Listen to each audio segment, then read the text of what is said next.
जय माता रानी के सभी मित्रों को जय श्री राम, जय हनुमान जी बाबा की। आवाज़ आ रही होगी आप सबको।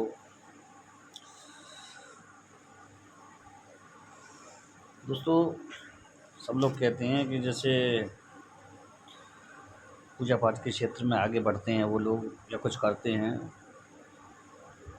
तो पूछते हैं गुरु जी कि हमें पहले अनुभव होते थे लेकिन अब अनुभव क्यों नहीं हो रहे, या पूजा ज़्यादा बढ़ाने से अनुभव नहीं हो रहे, या पूजा को थोड़े अनुभव होने पर रोक देने पर नहीं हो रहे। तो दोस्तों, एक चीज़ बताता हूँ। 3-4 चीज़ें होती हैं इसमें एक अहम भी होता है। अहम यानी घमंड भी आ जाता है कभी कभी थोड़ा बहुत अनुभव होने पर, कि देवता को हमने सिद्ध कर लिया, देवता के पास हो गए। तो एक मैं छोटी सी कहानी बता रहा हूँ आपको। एक व्यक्ति था। ये व्यक्ति जा कर के, एक बड़ा व्यक्ति था, पैसे वाला। वो जा कर के एक नाव में बैठता है, उसको नदी पार करनी थी। नदी पार करनी थी तो बीच में अचानक जा कर के वो व्यक्ति उस नाव वाले से बोलता है कि भाई तुम कितने समय से नाव चला रहे हो। तो दोस्तों, नाव वाला बोलता है कि बहुत सालों से चलाता हूँ मैं नाव लगातार, और यही मेरा व्यवसाय रोजी है। फिर पैसे वाला बोलता है कि कैसा दिमाग, मतलब कैसा कभी तुम्हारे दिमाग में नहीं आया कि मुझे कोई और काम करना चाहिए, बड़ा बनना चाहिए, या बड़ा काम करना चाहिए, पैसे वाला बनना चाहिए। उसने कहा नहीं, नहीं सब मैं नाव भी चलाना जानता था, मैं इसी को चला रहा हूँ, इसी को मैंने अपना पेशा बना लिया है, जीवन यापन का साधन बना लिया है। तो तो फिर वो पैसे वाला बोलता है, बड़ा व्यापारी उससे, इस छोटे से पैसे में तुम खुश कैसे हो? तुम्हारा घर का खर्चा चल जाता है, या तुम्हें कोई बड़ी बड़ी वस्तुएं घर में नहीं चाहिए, बड़ा मकला बंगला मकान गाड़ी नहीं चाहिए? तो नाव वाला कहता नहीं, नहीं जी, हम इसी में खुश हैं, भगवान ने जो दिया है पर्याप्त है हमारे लिए, और हमारा खर्चा अच्छा चल जाता है, सही रहता है, हमारे लिए पर्याप्त रहते हैं इतने पैसे। तो जो पैसे वाला वो बोलता है, देखो एक किसी आदमी की सोच ही आदमी को डाउन कर देती है। तुम्हारी जो सोच है ना, तुमको नाव वाला ही बना के रख दिया है,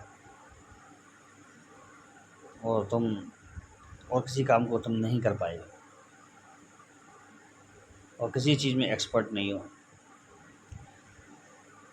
दोस्तों, ये कह करके वो चुप हो गया, नाव वाला भी चुप था ही। तो अचानक दोस्तों, जोर की हवाएं चलने लगी, और जोर का आया तूफान। नाव थी बिल्कुल बीच नदी में, और नदी थी काफ़ी लंबी चौड़ी। नाव वाले ने पूछा उस व्यापारी से, उस बड़े व्यक्ति से, कि बाबूजी क्या आपको तैरना आता है? तो बाबूजी को काटो तो खून नहीं, वो डर गए। उन्होंने क्या हुआ? उन्होंने कहा बाबूजी, मुझे अपने इतने सालों के नाव के अनुभव से लगता है कि नाव हमारी अब ज़्यादा देर इस हवा के सामने, इस पानी की तेज़ रफ्तार के सामने ठहर नहीं पाएगी, और ये डूब जाएगी। अब आपको तैरना आता है तो आप बच जाएंगे, नहीं तो आप समझ लीजिए आपका तो आज खात्मा हो गया है। तो पैसे वाला बड़ा घबरा जाता है, नहीं मुझे तैरना तो नहीं आता है भाई, तैरना तो कभी पैसे कमाने में इतनी फुर्सत ही नहीं मिली कि मैं तैरना सीख सकूं, या कोई और चीज़ कर सकूं या सीख सकूं। तो नाव वाला बोला, बाबूजी आपने इतना पैसा कमाया, आपने इतनी चीज़ें कमाई, और आपको ये घमंड रहा कि मैंने इतना कर लिया, लेकिन आप अपनी खुद की जान भी नहीं बचा पा रहे आज। तो वो बोला, हाँ सत्य बात है ये तो उसने कहा कि ये किस लिए है मालूम है? ये इसलिए हो रहा है कि आपका जो घमंड है वो आपको लेकर डूब रहा है आज। तो वो नाव वाले से बोला, बचा लो मुझे भाई। दोस्तों, सारी समझ में आ गई इस चीज़ें कि मैं गलत हूँ हर जगह पर, और मुझे घमंड भी है, प्लस मैं दूसरों का अपमान भी करता हूँ। और थोड़ी-सी उपलब्धि मुझे या पैसा क्या हासिल हो गया, मैं किसी को कुछ अपने आगे समझ नहीं रहा हूँ। हर व्यक्ति में विशेष कला होती है, हर व्यक्ति में विशेष चीज़ें होती हैं। हर व्यक्ति भगवान ने एक-दूसरे से भिन्न बनाया है। हर व्यक्ति में कोई न कोई ऐसा कार्य करने की क्षमता है, वो दूसरे में नहीं है। तो ये सीख उसको उस दिन मिली। अचानक एक बहुत तेज़ लहर आई, तेज़ हवा के कारण, और नाव पलट जाती है। और नाव वाला उस अमीर व्यक्ति को भी बचा करके, क्योंकि तैरने में वो बहुत मास्टर था, उस अमीर व्यक्ति को बचा करके किनारे ले जाता है, और बच जाते हैं दोनों। उनकी नाव भी फिर बाद में एक किनारे पे अटक जाती है, वो खिंचवा लेते हैं। तो दोस्तों, ये चीज़ आपको बताई मैंने। और दोस्तों ये छोटी छोटी चीज़ें होती हैं जो जो शॉर्ट टर्म प्लेजर्स होते हैं, जो छोटी छोटी खुशियाँ होती हैं या छोटे छोटे आपको अनुभव होते हैं, जो ये आपको आगे बढ़ने के रास्ते बंद कर देते हैं। यदि आप इन्हीं इन्हीं में खुश हो जाते हो और इन्हीं में उलझ के रह जाते हो, आप इन्हीं में पैक हो जाते हो आप, तो आप आगे बड़ा जरिया लेकर के आगे नहीं बढ़ सकते। और दोस्तों सही बात है, ये छोटी छोटी खुशियाँ होती हैं ना, वो आगे आपको एक तरह से रुकावट जीवन में काम करती हैं। अगर आप इनमें फंस जाते हो, ट्रैप हो जाते हो और आगे निकलना चाहते हो, तो ये सब चीज़ें, छोटी छोटी चीज़ें आपको आपके गोल से भटकाती हैं। क्योंकि ये छोटी छोटी सफलताएं जो होती है ना, ये आपके गोल्स से आपको भटकाती हैं और आप आगे नहीं बढ़ पाते।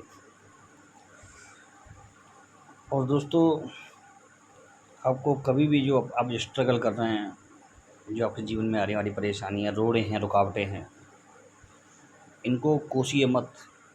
यदि आप इनको कोस रहे हैं तो समझ लीजिए आप अपने लक्ष्य से भटक रहे हैं। क्योंकि यही तो एक चीज़ है जो आपको आगे ले जाने के लिए एक ताकत दे रही है, आपको एक अनुभव दे रही है, आपको रास्ता दिखा रही है।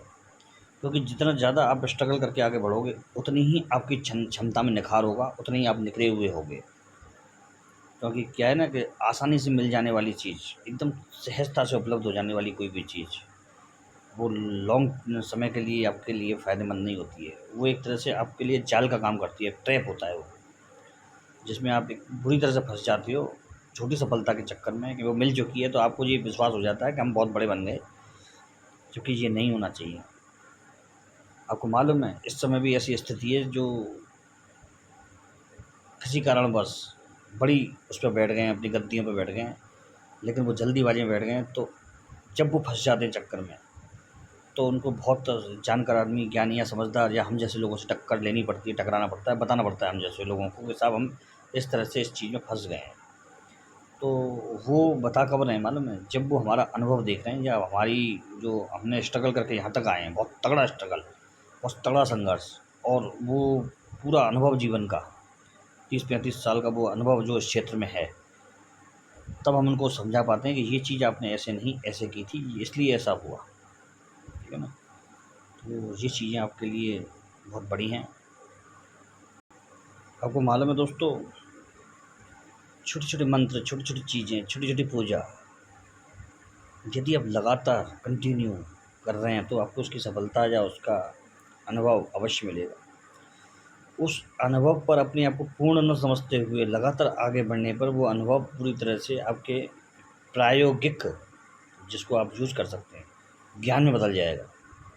और प्रायोगिक जो ज्ञान होता है, जिसको आप प्रयोगता के रूप में यूज़ कर सकते हैं, जिसको आप क्रिया के रूप में यूज़ कर सकते हैं, तो वो ज्ञान बहुत महत्वपूर्ण होता है। क्योंकि जब आप प्रैक्टिकल किसी चीज़ का करना सीख जाते हैं, प्रैक्टिकली किसी चीज़ को आप आकार दे सकते हैं, तो आपके अंदर एक सृजन करने की क्षमता आ जाती है, आपके अंदर उत्पन्न करने की क्षमता आ जाती है, आपके अंदर किसी चीज़ को बनाने की क्षमता आ जाती है, आपको किसी चीज़ के अंदर जान डालने की क्षमता आ जाती है, आपको किसी चीज़ के अंदर एक तरह से प्राण फूँकना आ जाता है। ठीक है ना? तो वो सब चीज़ें बहुत महत्वपूर्ण हैं। कुछ ऐसे मैं मंत्र दे रहा हूँ आपको, जैसे कि ओम नमो नारायण, ओम नमो भगवते वासुदेवाय, ओम नमः शिवाय, या फिर केवल नमः शिवाय। ओम ऐं ह्रीं क्लीं चामुण्डाविच्चै, ओम ऐं ह्रीं क्लीं चामुण्डाविच्चै, ओम ऐं ह्रीं क्लीं चामुण्डाविच्चै स्वाहा। यदि हवन करना है तो स्वाहा लगा करके करना है। तो दोस्तों ये बहुत छोटे-छोटे मंत्र हैं, ओम गम गणपते नमः। लेकिन अगर आपके जीवन में ये कंटिन्यू चल रहे हैं, तो कोई आपत्ति विपत्ति एक समय के बाद आपके जीवन में नहीं रह पाती है। कोई ऐसी परेशानी या ऐसी चीज़ नहीं है जो आपको अनुभव ना होता हो। आप पहले ही सब चीज़ों का अनुभव कर लेते हैं, अपनी वस्तु स्थिति जो होने वाली है उसका अनुभव कर लेते हैं। तो ये बहुत छोटे ही लेकिन चमत्कारी मंत्र हैं। इसमें आपको बताऊँ, ओम गम गुणो हरिद्रा गणपते नमः, ये भी बहुत चमत्कारी है। ओम नमो विष्णुवे सुरपते महाबलाय स्वाहा, ये भी चमत्कारी है। ओम ह्रीं नमो विष्णुवे सुरपते महाबलाय स्वाहा, ये भी चमत्कारी है। ठीक है ना? तो बहुत छोटे-छोटे मंत्र हैं, लेकिन ये बहुत चमत्कारी मंत्र हैं, बहुत प्रभाव देने वाले हैं।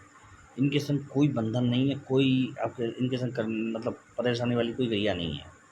आप आराम से करिए इसको। ठीक है ना? तो ये बहुत चमत्कारी मंत्र हैं, बहुत स्टैंडर्ड मंत्र हैं। और दोस्तों सबको ये चीज़ें विद्याएँ ग्रहण करनी चाहिए, सीखनी चाहिए, क्योंकि क्या है ना, विद्या सीखने की कोई उम्र नहीं होती, कोई समय नहीं होता। तो ज्ञान का अर्जन ज़िंदगी भर करना चाहिए आदमी को। अन्यथा जिस दिन ज्ञान अर्जन लेना कम कर देते हैं, ज्ञान अर्जन कम कर देते हैं, तो उस दिन समझ लीजिए आदमी आधा हो गया, पक्की बात है ये।